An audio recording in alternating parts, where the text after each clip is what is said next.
dan pengalaman penerapan budaya positif di kelas atau di sekolah. Mudah-mudahan apa yang menjadi poin-poin dari budaya positif itu dapat tersampaikan, dan nanti ada sesi tanya jawab terkait dengan budaya positif yang dapat kita lakukan di kelas atau di sekolah. Selanjutnya Bapak Ibu, ini adalah tujuan kegiatan kita. Yang pertama, peserta mampu memahami konsep motivasi dan kebutuhan dasar manusia. Selanjutnya,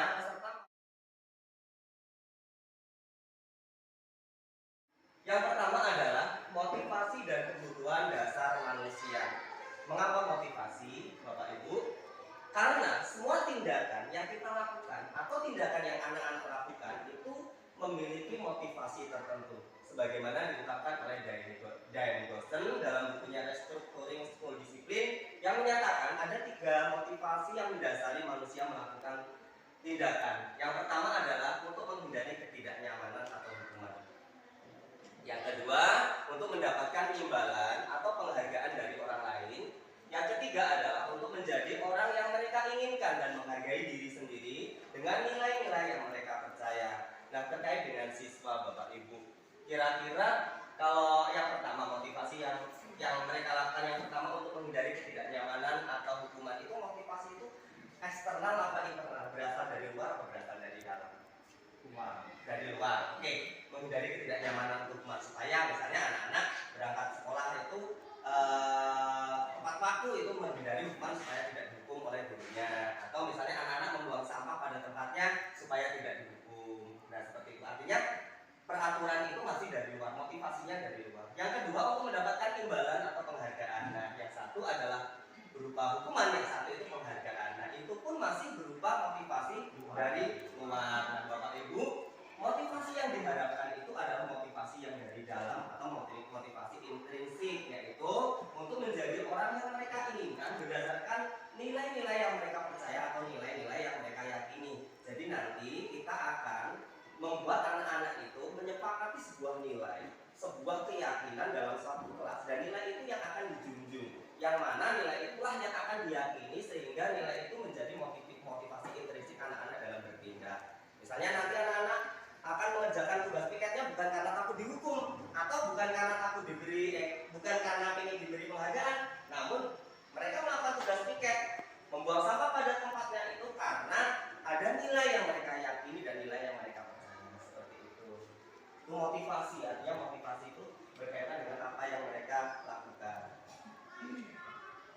Selanjutnya, motivasi yang diharapkan muncul pada seorang adalah motivasi internal, seperti yang saya katakan tadi, dan ini terkait dengan konsep merdeka belajar yang disampaikan oleh Bapak Pendidikan Nasional, yang mana artinya merdeka itu adalah tidak hanya terlepas dari perintah, tapi dia catat membuat perintah diri sendiri.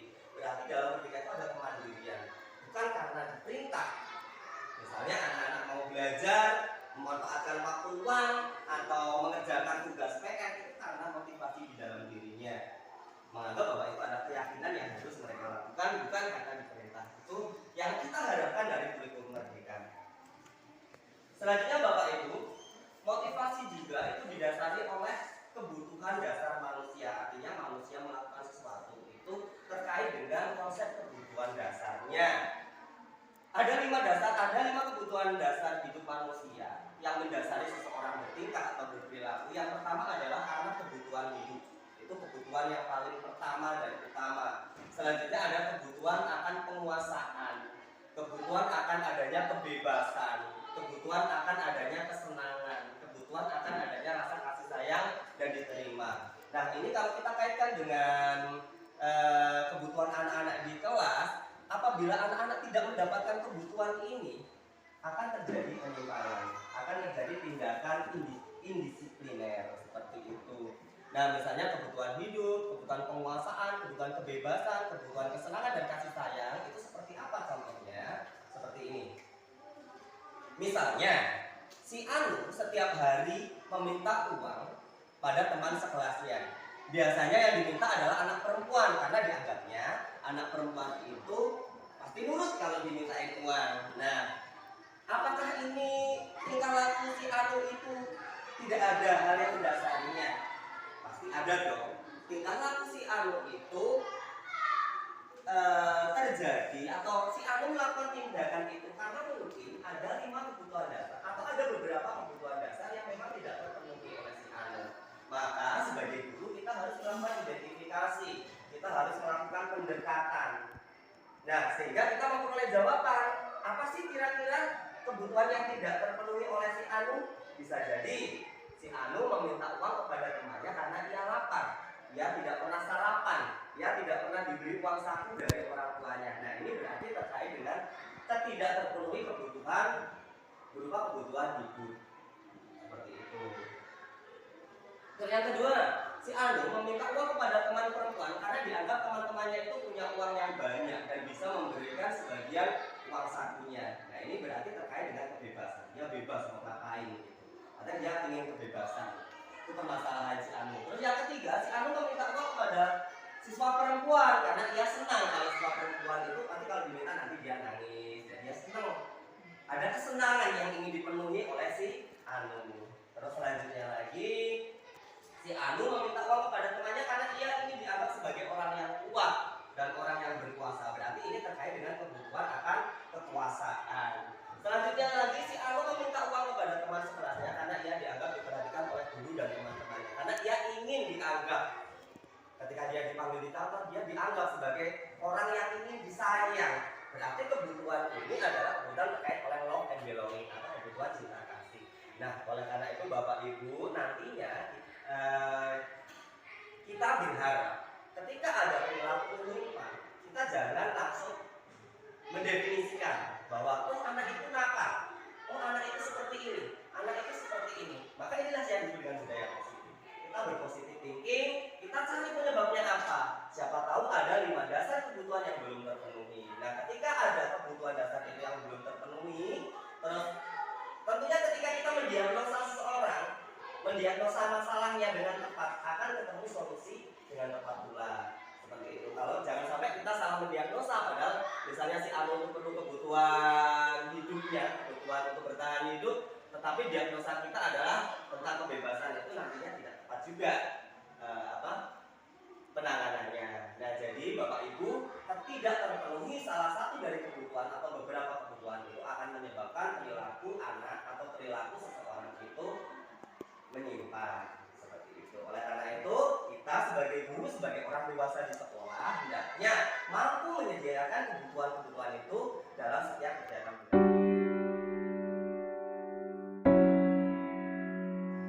Oke, selanjutnya Bapak Ibu, terkait dengan disiplin. Ini yang sering sekali kita salah kaprah atau salah paham. Kebanyakan orang akan menghubungkan kata disiplin itu dengan tata tertib, dengan keteraturan, atau kepatuhan pada peraturan. Dan kata disiplin juga sering dihubungkan dengan hukuman. Padahal sesungguhnya disiplin dengan hukuman itu berbeda. Karena belajar tentang disiplin positif tidak harus dengan memberikan hukuman, justru itu adalah salah satu alternatif terakhir kalau perlu kita tidak perlu menggunakan hukuman sama sekali. Dalam budaya kita, makna kata disiplin sering dimaknai menjadi sesuatu yang dilakukan seseorang kepada orang lain untuk mendapatkan kepatuhan. Kita cenderung menghubungkan kata disiplin itu dengan ketidaknyamanan. Artinya, kita seringkali mendisiplinkan anak itu dengan apa mau kita, dengan hukuman misalnya, atau dengan intinya dengan konsekuensi yang membuat anak tidak nyaman.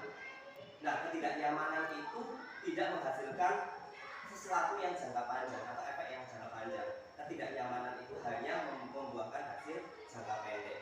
Selepas dari itu anak akan kembali kepada perangannya, kembali kepada sifatnya. Oleh karena itu kita perlu melakukan disiplin positif. Nah, disiplin positif itu seperti apa? Dan kita lihat. Nah, makna disiplin positif itu adalah belajar kontrol diri. Jadi disiplin itu kontrol diri. Kembali ke motivasi. Berarti kalau kontrol diri motivasinya eksternal atau internal? Internal ya Bapak Ibu. Motivasinya internal, yaitu menggali potensinya untuk mencapai tujuan mulia. Apa tujuan mulia? Tujuan mulia yang dimaksud adalah nilai-nilai yang kita hargai. Nah, nilai-nilai yang kita hargai adalah nilai-nilai luhur yang ingin dicapai dalam profil pelajar Pancasila. Itu yang akan dikembangkan pada kurikulum merdeka atau kurikulum merdeka ya, kurikulum prototipe, yaitu profil pelajar Pancasila. Nilai-nilai apa? Yang pertama, nilai berteman dan bertakwa.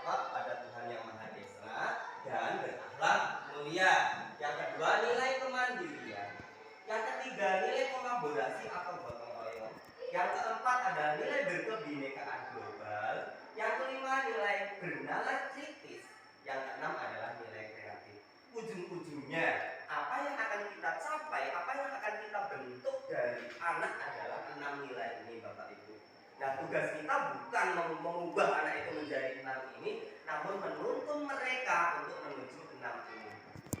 Inilah yang disebut dengan profil pelajar Pancasila. Jadi nanti kita akan mengendalikan anak dengan ini, dengan nilai ini. Nah, nilai-nilai inilah nanti yang akan kita turunkan menjadi sebuah keyakinan kelas. Seperti itu, nanti akan saya beri contoh. Nih keyakinan kelas. Nilai-nilai luhur dalam portofolio profil pelajar Pancasila perlu dirumuskan menjadi keyakinan kelas. Mengapa tidak peraturan saja? Mengapa kok disebut keyakinan kelas? Kalau dulu kan kita buat peraturan. Nah, peraturan itu masih ada motivasi ekstrinsik atau motivasi dari luar. Biasanya peraturan itu dibuat oleh gurunya atau anak itu terpaksa untuk mengikuti peraturan oleh gurunya. Artinya walaupun di situ menciptakan kedisiplinan, namun masih menyisakan ketidaknyamanan. Seperti itu, tidak nyamanan anak. Oleh karena itu, ketika kita ubah menjadi sebuah keyakinan kelas, itu akan mengandung nilai-nilai dari dalam diri atau dorongan dalam diri anak tersebut untuk selalu meyakini apa menjadi hal-hal kebaikan yang akan dituju pada kelas tersebut, pada anak tersebut, atau pada sekolahan tersebut. Seperti itu, Pak Bu. Jadi ketika kita sudah merumuskan sebuah keyakinan kelas, itu bisa menjadi kendali kita. Misalnya keyakinan kelas itu dirumuskan dengan kalimat yang positif, tidak terlalu banyak. Keyakinan itu nggak usah banyak deh, 5 atau 6 saja yang membuat nilai-nilai dari profil pelajar Pancasila. Misalnya keyakinan tentang kebersihan kelas. Contoh kalimatnya seperti ini. Saya suka kelas saya yang bersih dan rapi. Seperti itu. Saya suka kelas saya yang bersih dan rapi. Kalau itu menjadi keyakinan kelas dan tertanam di dalam diri anak, itu mudah-mudahan anak-anak akan menjaga kelasnya bersih dan rapi tanpa harus disuruh, tanpa harus diminta. Walaupun keyakinan itu akan kita ingatkan terus-menerus. Ingat, tugas guru adalah menuntun. Artinya kita akan menuntun anak secara terus-menerus dan kontinu, tidak boleh bosan atau berhenti pada satu jalan saja atau satu hal saja.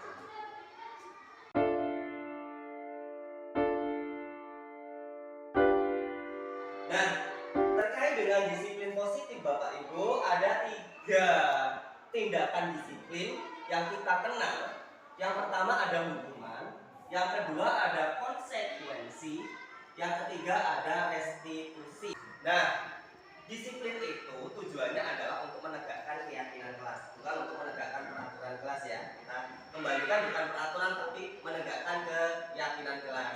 Nah, terkait itu ada istilah hukuman. Hukuman itu bersifat spontan, memaksa, satu arah, dan memperburuk hubungan. Pasti kalau anak itu kita hukum, pasti hubungan antara kita dengan anak itu tidak baik. Saya yakin anak itu akan memiliki rasa dendam dan mungkin bisa akan terbawa mereka hingga dewasa nanti seperti itu. Dan hubungan itu korelasi hubungannya adalah menang dan kalah. Artinya gurunya yang menang, murid yang kalah. Murid harus nurut. Nah, biasanya guru-guru yang tipe suka menghukum itu akan bangga, akan puas ketika mereka sudah menghukum. Dan bedanya lagi, hukuman itu berbeda dengan tindakan yang dilakukan, kesalahan yang dilakukan. Misalnya anak tidak mengerjakan PR, hukumannya adalah lari keliling lapangan. Apa kaitannya mengerjakan PR dengan lari keliling lapangan? Kan nggak nyambung. Atau anak tidak mengerjakan PR suruh ngepel WC misalnya, itu kan nggak ada kaitan antara apa kesalahannya, indisipliner apa yang dilakukan anak dengan ngepel WC atau tindakan yang dilakukan. Ini hukuman. Terus yang kedua, ini agak lebih bagus.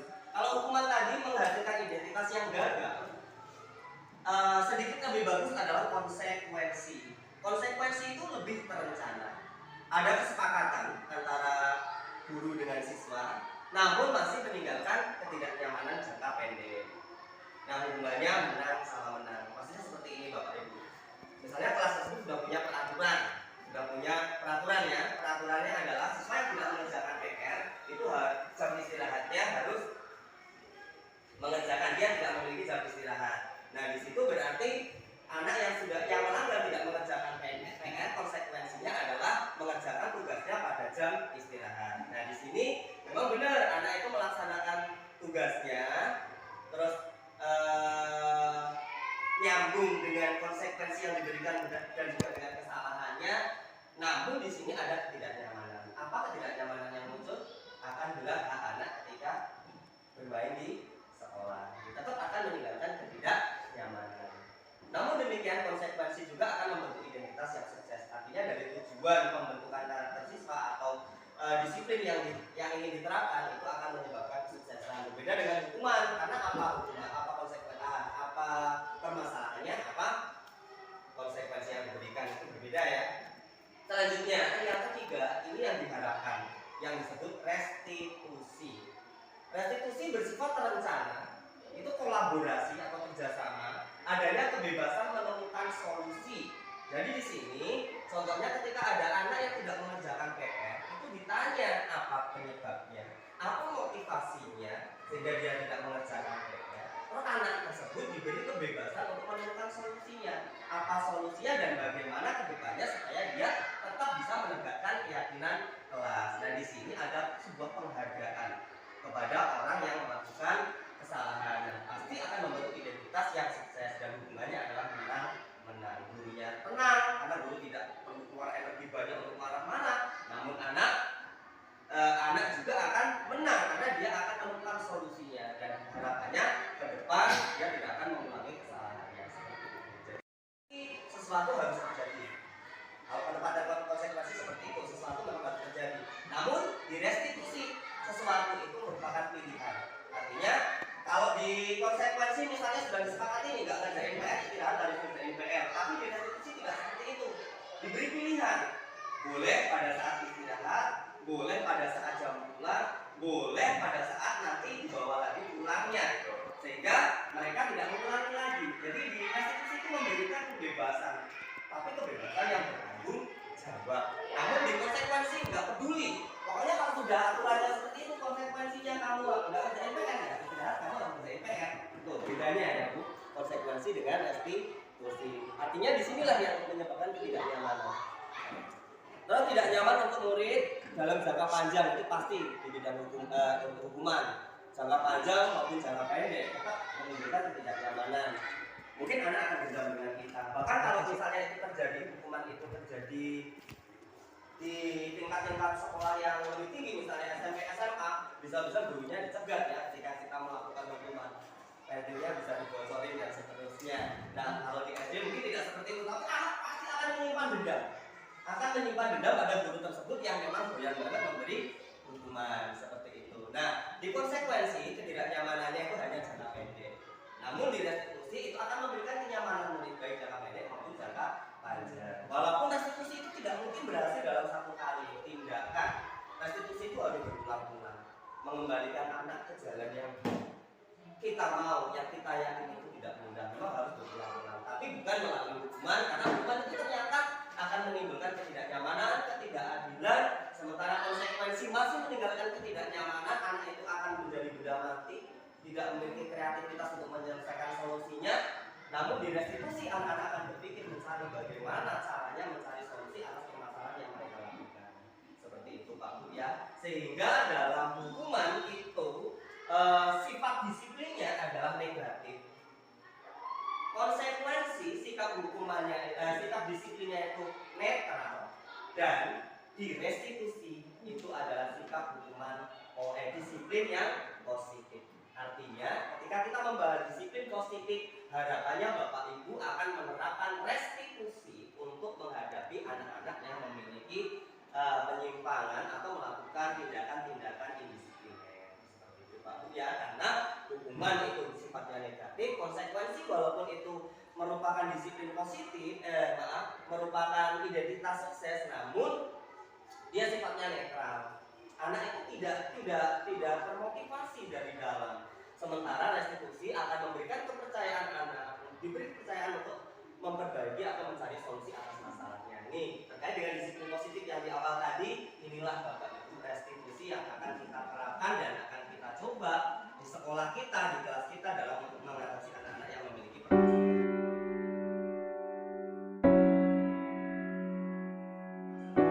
Nah, ini yang menarik sekali, dihukum oleh penghargaan.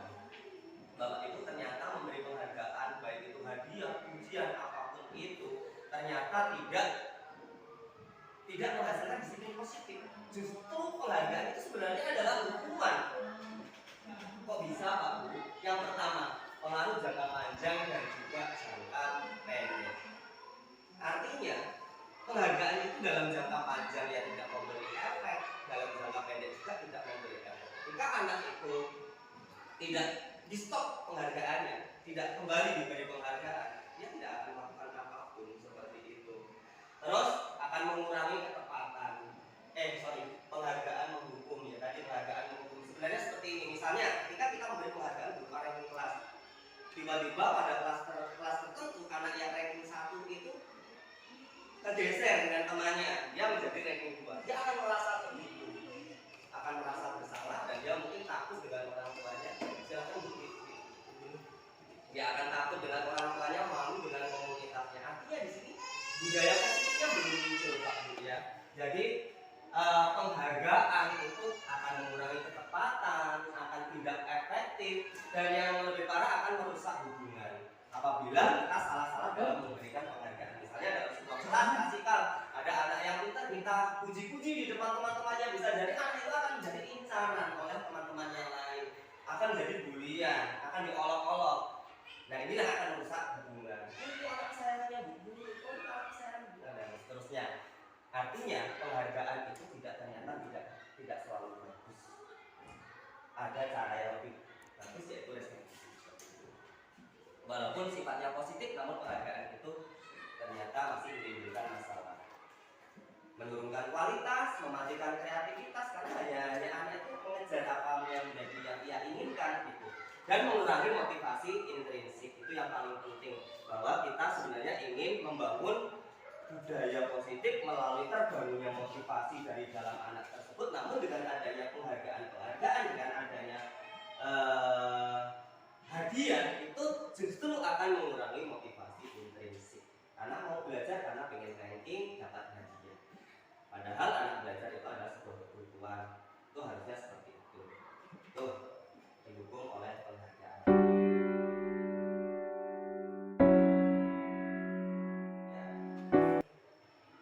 Selanjutnya tentang posisi kontrol. Artinya nanti guru itu akan memegang sebuah kontrol kelas atau kontrol komunitas di dalam sekolahan. Nah, bagaimana posisi kontrol guru tersebut dan bagaimana posisi kontrol yang diharapkan dari seorang guru. Nah, sebelumnya Bapak Ibu, saya akan menyampaikan ilusi sebuah kontrol. Ilusi itu adalah sesuatu yang hayalan ya, sesuatu yang tidak nyata, namanya ilusi. Mungkin kita sering sekali melakukan itu karena kita percaya, padahal itu semua hanya ilusi. Yang pertama adalah guru itu mampu mengontrol murid. Gak ada sebenarnya orang yang bisa mengontrol orang lain. Yang bisa mengontrol orang lain hanyalah diri mereka sendiri. Kalaupun ada itu hanya sesaat. Ketika orang yang memberi kontrol itu pergi, dia akan kembali lagi. Ketika motivasi dari dalam itu tidak tertanam, guru mengontrol murid sebagai sebuah ilusi. Yang berikutnya adalah kritik dan membuat orang merasa bersalah dapat menguatkan karakter. Kita sering sekali memarahi anak, kita sering sekali menghukum anak. Nah, dengan harapan bahwa dengan diucapkan diberi hukuman itu karakternya semakin kuat, padahal bisa jadi itu akan mematikan karakter anak. Seperti itu. Mungkin akan ada rasa takut, ketidaknyamanan, dan bahkan mereka melakukan tindakan itu takut karena dihukum atau takut karena dikritik. Seperti itu. Artinya, ketika kita memberikan kritik atau hukuman sehingga membuat anak itu merasa bersalah, itu akan menguatkan karakter. Itu sebuah ilusi, tidak benar. Terus ilusi bahwa semua penguatan positif efektif dan bermanfaat. Itu kaitannya dengan pemberian hadiah, pemberian pujian, itu ternyata tidak efektif dan kurang bermanfaat dalam jangka panjang. Itu hanya jangka pendek. Mungkin boleh dilakukan hanya untuk menstimulus jangka pendek, tapi untuk jangka panjang tidak bagus. Terus yang berikutnya adalah orang dewasa memiliki hak untuk memaksa. Itu juga tidak benar. Sebenarnya anak itu memiliki kemandirian dan kemerdekaan yang harus dibangun sejak dini, sehingga nanti ketika dewasa dia memiliki kemerdekaan untuk bertindak. Jadi tidak benar sekali orang dewasa itu memiliki hak untuk memaksa. Nah, ini ilusi-ilusi ini mudah-mudahan akan kita hilangkan pelan-pelan dan mudah-mudahan tidak ada di sekolah kita. Seperti itu Pak.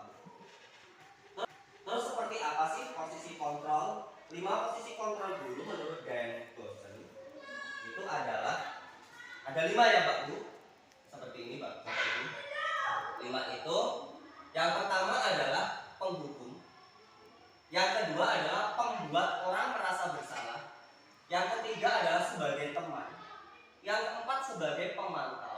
dan yang terakhir adalah sebagai manajer. Kelihatan ya Pak Guru ya? Nah, jadi 5 kontrol ini nanti kita refleksikan diri kita. Selama ini kita berada di posisi mana? Apakah di posisi penghukum? Apakah di posisi pembuat orang bersalah? Apa di posisi teman? Apa di posisi pemantau? Atau di posisi manajer? Nah, Bapak Ibu, karena ini bacaannya terlalu panjang, nanti mungkin bisa saya share aja materinya. Jadi penghukum, pembuat merasa bersalah, sebagai teman, pemantau, dan manajer itu seperti apa? Kita tonton aja videonya ya Pak Bu. Seperti ini, contoh-contoh konkretnya.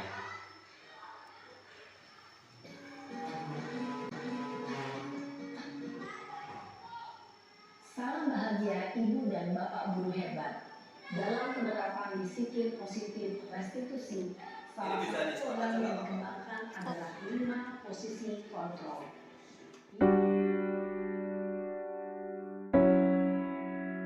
Bapak Ibu, tadi sudah kita saksikan tentang 5 posisi kontrol. Nah, dari harapan 5 posisi kontrol tadi, harapannya adalah kita berada di posisi manajer. Nah, bagaimana dengan posisi kontrol Bapak Ibu saat ini? Kira-kira bagaimana Bu? Bisa membayangkan kita kita berada di posisi mana?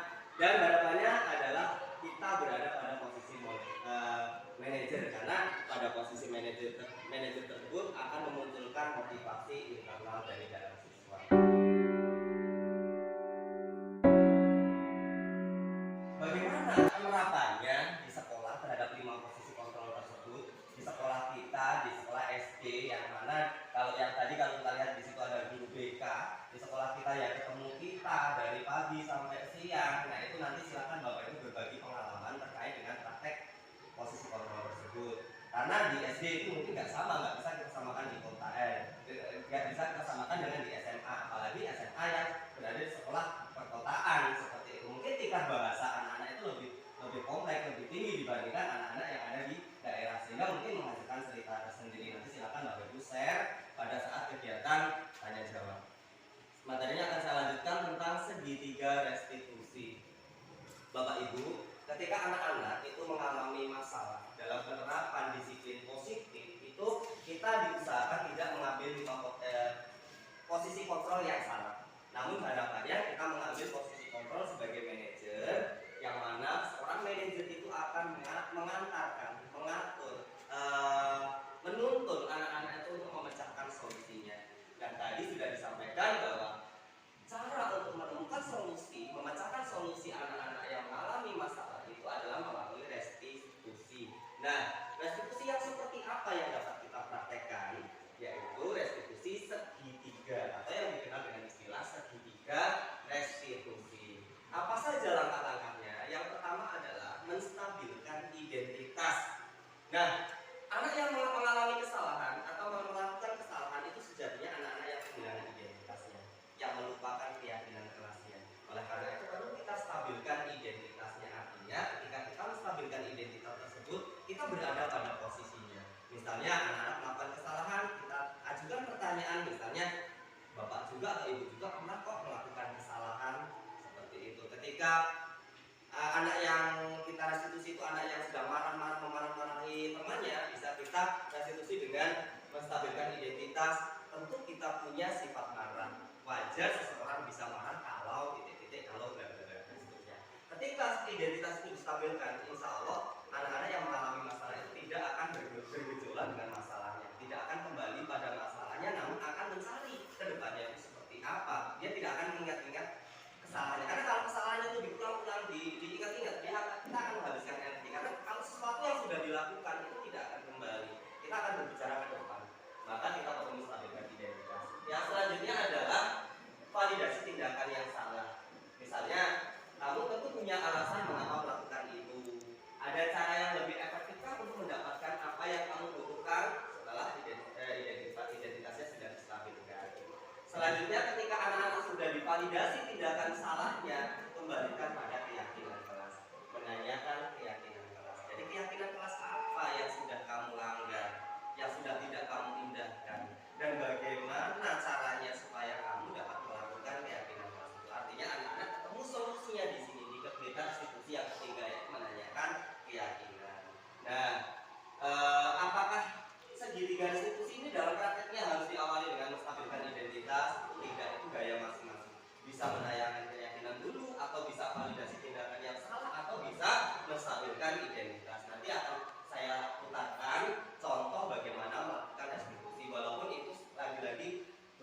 format video, video itu pastinya dikondisikan. Dan namun nanti ketika pelaksanaannya itu dapat kita sesuaikan dengan kondisi kita masing-masing. Jadi Bapak Ibu, restitusi adalah mengembalikan siswa pada kelompoknya, artinya anak-anak dibantu untuk menemukan solusinya. Bukan kita hukum, bukan kita beri sesuatu yang membuat anak-anak tidak nyaman sehingga dia tidak kembali lagi ke hal yang diinginkan, namun dia akan kembali lagi ketika hukuman itu selesai. Ini sebenarnya langkah-langkah untuk restitusi sudah saya buat, namun Bapak Ibu alangkah enaknya ketika kita melihat videonya saja.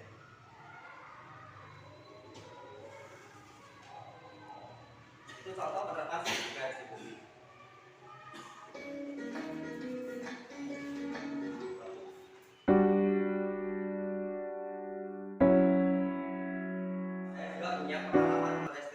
Banyak anak, alhamdulillah sedikit banyak sudah kelihatan, dan restitusi itu tidak berhenti sekali, artinya harus berkali-kali sehingga anaknya itu memang kembali kepada apa yang kita inginkan. Ada satu anak, si Salwa, kita ketahui bersama, anak tersebut tidak mau sekolah, sudah ada 1 minggu lebih tidak mau sekolah. Alhamdulillah setelah direstitusi akhirnya kembali sekolah.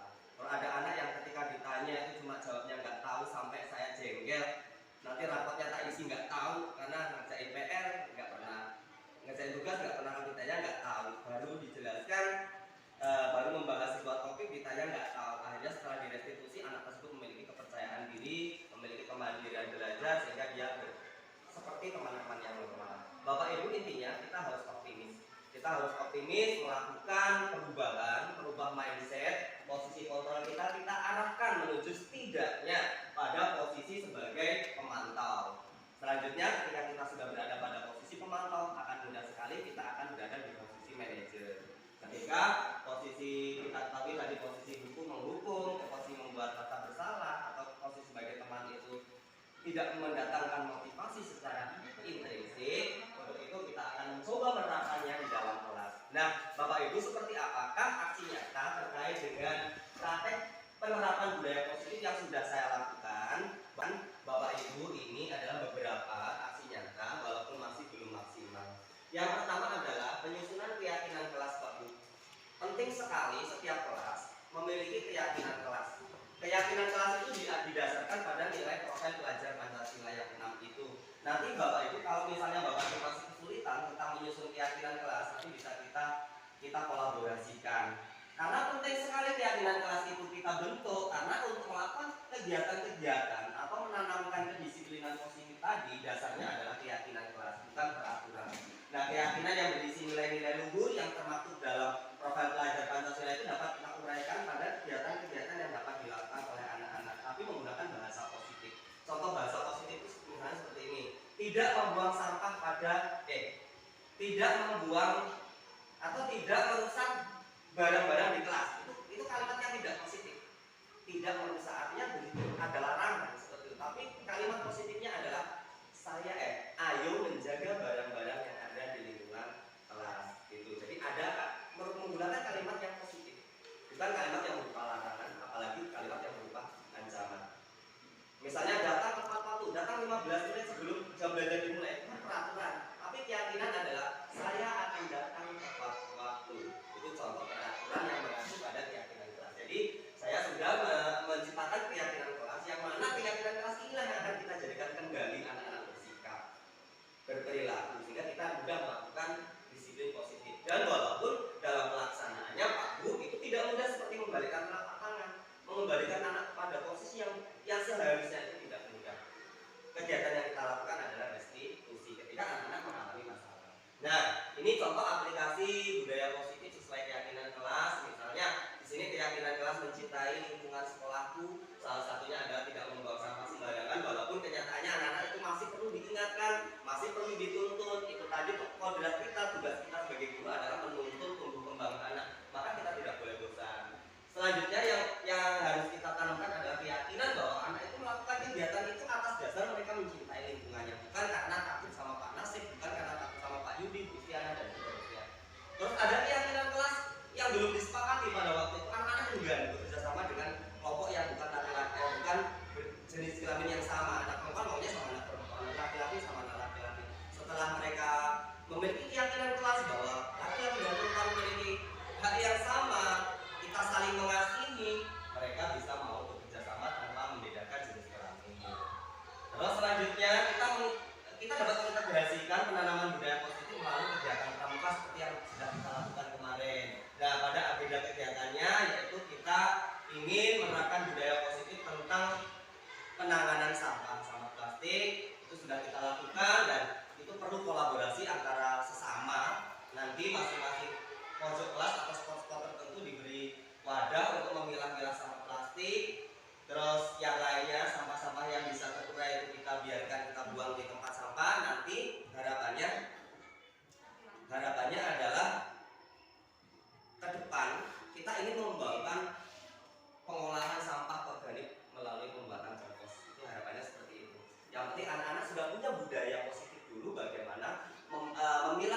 yang merupakan disiplin disiplin negatif ya menuju disiplin positif, yaitu pada posisi manajer seperti itu.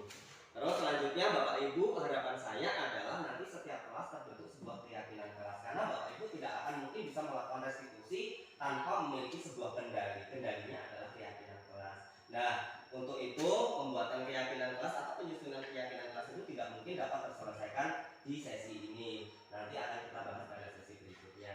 Itu yang dapat saya sampaikan terkait dengan penerapan budaya positif. Sebenarnya masih banyak sekali materi yang harus disampaikan, namun tidak mungkin diselesaikan dalam satu sesi. Bapak Ibu setidaknya bisa memberikan gambaran bagaimana kita merubah paradigma yang selama ini budaya kita belum positif menjadi budaya positif. Walaupun di awal dari modul ini sebenarnya saya sama dengan budaya, nggak mungkin ini bisa diterapkan di SD, nggak mungkin bisa diterapkan pada anak kecil, sulit sekali.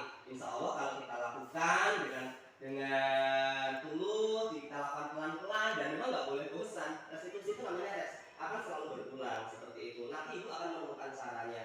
Kenali dulu apa kebutuhan anak sehingga anak menjawab pertanyaan seperti itu dan seterusnya. Bapak Ibu, terima kasih atas atensinya, terima kasih atas perhatian dan waktunya. Saya akhiri sebelumnya, setelah saya akhiri materi kita buka sesi tanya jawab ya. Jadi dari sini saya akhiri. Wassalamualaikum warahmatullahi wabarakatuh. Waalaikumsalam warahmatullahi wabarakatuh.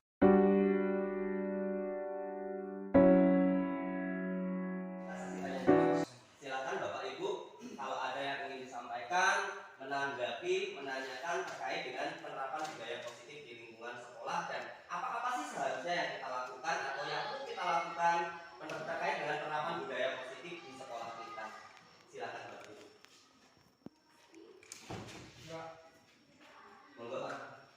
untuk keyakinan kelas itu kita yang nentuin sendiri dulu. Anak-anak suruh diskusi bersama teman-temannya bentuk keyakinan kelas masing-masing, apakah kelompok atau seperti apa untuk membentuk keyakinan di dalam kelas. Oke, kembali ke teori motivasi ya Pak Bu. Motivasi itu hendaknya adalah motivasi intrinsik, motivasi yang berasal dari diri dalam.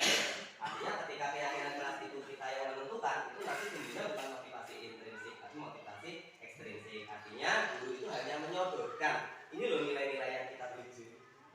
Nilai yang kita tuju apa? Profil pelajar Pancasila. Pak Bu kalau bingung profil pelajar Pancasila bisa browsing, bisa tanya, bisa buka internet lah. Seperti apa sih yang diharapkan dari profil itu? Nanti kita ramu. Keyakinan itu nggak usah banyak-banyak. Keyakinan kelas itu nggak usah banyak-banyak sehingga mudah diingat. Tapi nanti dia anak-anak akan merumuskan sendiri. Misalnya keyakinan tentang saling mengasihi. Itu apa saja sih yang dapat anak-anak lakukan? Nanti mereka bisa saling sharing. Bagikan anak-anak kertas. Nanti mereka saling sharing, menuliskan apa-apa yang bisa mereka lakukan dan nanti ditempel seperti yang sudah saya contohkan tadi. Itu terkait dengan keyakinan dan saya berharap semua kelas akan memiliki keyakinan kelas. Nanti bisa berkolaborasi, misalnya Pak Nasib akan membentuk keyakinan kelas pada minggu depan atau nanti segera menjadi eksekusi keyakinan kelas, nanti bisa saya bantu Pak.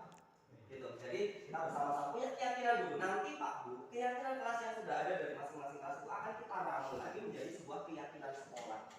Jadi kalau sudah menjadi keyakinan sekolah, di situ yang terikat tidak hanya siswa tapi juga guru. Seperti itu. Kita yakini bersama. Oke. Ada lagi Pak Bu, terima kasih Pak Nasir pertanyaannya. Ya Pak Guru. Ini berhubungan dengan kelas saya ya Pak. Itu kan ada beberapa anak yang alhamdulillah sih untuk sementara ini sudah ada perubahan, tetapi masih ada dua anak yang menurut saya ini gimana ya, susah bagi saya. Oke. Nah saya mau menanyakan dan bagaimana caranya.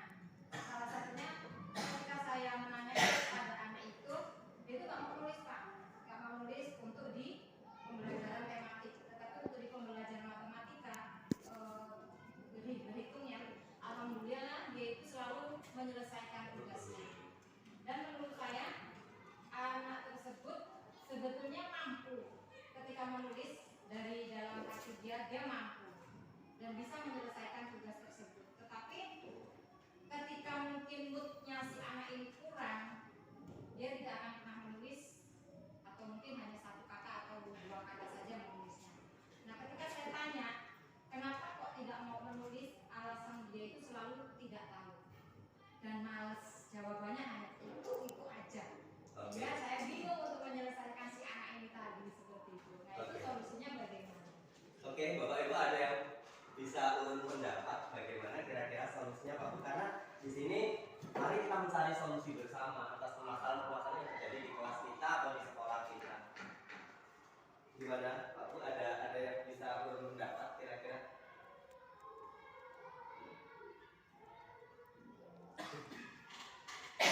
Tapi kita meyakini ya Pak Bu, tidak ada masalah yang tidak ada solusinya. Artinya semua masalah pasti ada solusi, semua masalah ada jalan keluarnya. Namun mungkin saat ini belum ditemukan jalan keluarnya. Mungkin yang pertama kali dilakukan budaya harusnya kita menyusun tadi keyakinan kelas dulu. Ketika keyakinan kelas itu sudah menjadi nilai yang diyakini, kita akan mudah sekali mengendalikan. Terus yang kedua Pak Bu, jangan lupa kita perlu memetakan kebutuhan anak. Kebutuhan itu bisa berdasarkan minatnya, berdasarkan gaya belajarnya, dan juga bisa berdasarkan kematangan belajarnya. Misalnya kita mengajar kurikulum nih, kita mengajarkan anak pada tema tertentu yang di situ sudah anak bisa misalnya menyampaikan apa ya, kalau di kelas 1 gimana misalnya dia mengajarkan tema yang memiliki tingkat kompetensi besar yang tinggi gitu. Misalnya keluargaku. Ketika dia suruh menyebutkan bisa Pak maju. Tapi kendala bagi saya itu ketika anak itu mau menulisnya. Nah, tuh jangan-jangan ada kesiapan belajar yang belum teridentifikasi. Artinya kesiapan anak itu kemampuan awal menulisnya, kemampuan awal memahami kosakata itu belum terpenuhi Bu. Jadi memang kita harus menyediakan pembelajaran yang berdiferensiasi. Artinya kita bisa mengakomodir. Nah, sementara mungkin bisa supaya nanti dulu. Selain kesiapan belajar itu ada minat, ya. Ada minat belajar anak tersebut. Tadi disebutkan bahwa anak tersebut minatnya di bidang numerik, di bidang angka. Berarti nanti solusinya adalah ibu bisa menyajikan pelajaran-pelajaran bahasa Indonesia itu yang dikaitkan dengan angka, diintegrasikan dengan matematika khusus untuk anak tersebut, seperti itu. Terus selanjutnya terkait dengan gaya belajar. Ada yang gaya belajarnya itu memang bisanya mendengar atau verbal.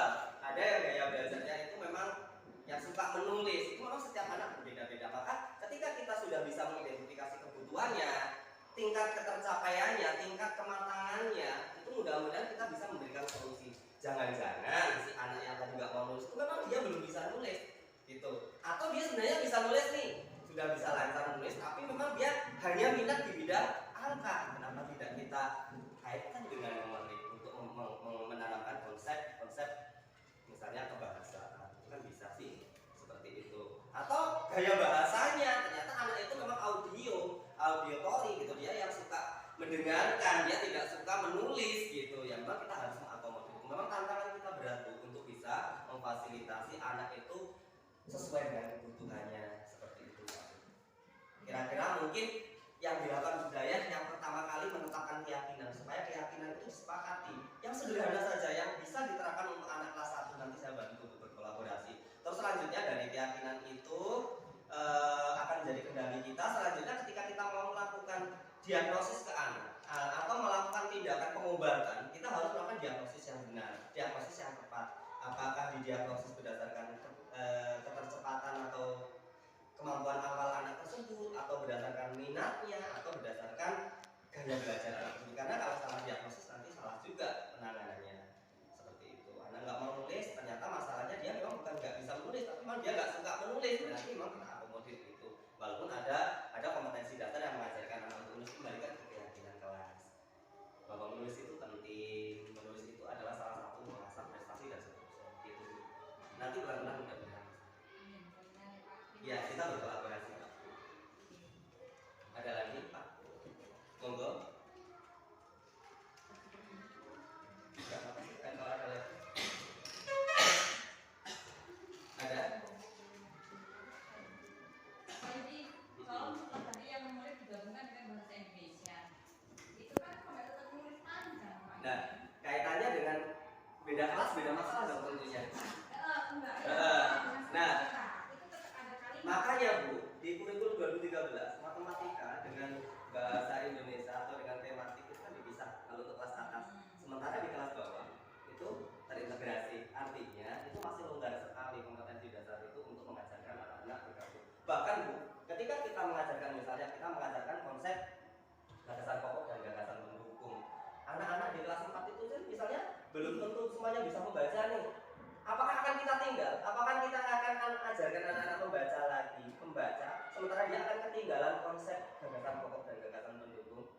itu tidak. Kita bisa melakukan diferensiasi konten dengan memberikan bacaan yang berupa teks visual. Teks visual itu berupa teks yang banyak gambar, tapi teksnya sedikit tapi syarat makna seperti itu. Artinya anak tetap belajar pada kompetensi dasarnya, tapi dengan bahan yang berbeda, yang sesuai dengan tingkat kesiapan belajar anak atau minatnya atau gaya belajarnya. Nah, oleh karena itu memang kita harus mengidentifikasi kebutuhan belajar anak itu apakah berdasarkan gaya belajarnya, apakah berdasarkan minatnya, atau apakah berdasarkan kesiapannya. Itu tergantung kompetensi dasar yang akan kita ajarkan.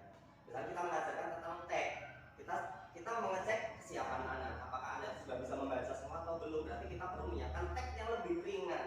Ya memang ribet, tapi memang harus seperti itu. Karena kita nggak boleh meninggalkan anak itu hak anak untuk sekolah seperti itu. Tadi kata Bapak anak itu diberi materi sendiri ya, tersendiri. Nah itu apa nanti tidak akan membuat guru yang lain?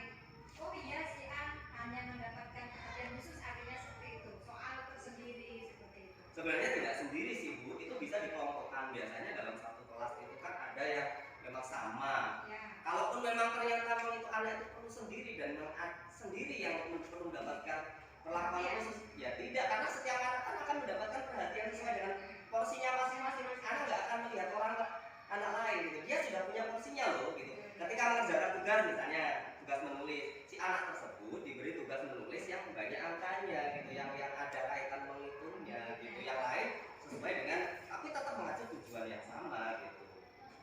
Ya, tentang keluarga berarti di sini yang suka angka itu keluarga menjelaskan dengan menjumlahkan. Misalnya si ayah punya apa, tetap ada konsep pembacanya, tapi ada muatan menjumlahkan gitu loh. Tapi anak yang lain tetap mendapatkan pembelajaran yang ada, dia nggak akan merasa ini. Justru kita akan diharapkan kedatangannya di setiap anak tadi gitu.